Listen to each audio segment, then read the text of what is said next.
Our materials were a PVC pipe, graduated cylinder, ruler with a 1-inch diameter, a thermometer, a tone generator, and food dye.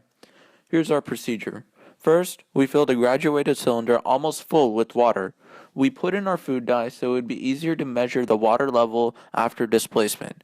We inserted the PVC pipe and we were ready to go. We used our tone generator to output an initial frequency of 251.2 Hz. We put the speaker right above the opening of the pipe so we could measure the first harmonic. We then lifted the PVC pipe slowly up and down so we could find the first position of resonance. We measured the distance of the surface of the water from the top of the air column and recorded it. We then repeated these steps with frequencies of 505 Hz and 1000 Hz to gather the rest of our data. Our calculations. First, we found the relationship between the length of the pipe above water level and the wavelength.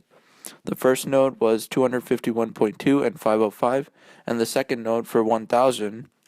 We also added zero point 0.4 times the diameter to the length of the pipe, since the air column is a bit longer than the actual length of the pipe.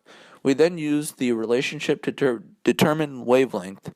Since velocity equals wavelength times frequency, we can find the speed of sound for each frequency. All of our velocities are very close in number. We then added all three together and divided by 3 to find the average. We also used the equation for speed of sound, 331 plus zero point 0.06 times the temperature of the room, to determine the actual speed of sound in the room. We used a thermometer to find our temperature in Celsius, 20.5 degrees, and found that the actual speed of sound in the room to be 343.3 meters per second.